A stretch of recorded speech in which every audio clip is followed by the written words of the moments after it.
Welcome to Diva's Touch.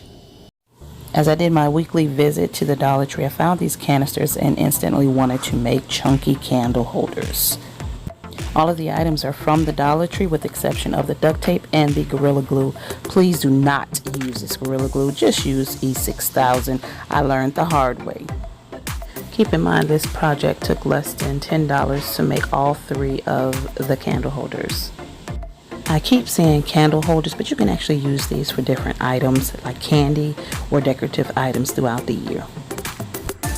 Yes, you do see here a gold piece. I was going to use that one for a different project, but yeah, I changed my mind. But this is what I am thinking about. But then I'm like, you know what? I don't know if I want it like this, so let me try it this way. You can do it whatever which way you would like. And mind you, like I said, please do not use the Gorilla Glue. I went to flip it over to paint it and it just broke apart and broke my heart. So I just had to do away with the gold piece because it broke. I was able to salvage everything else, but yeah.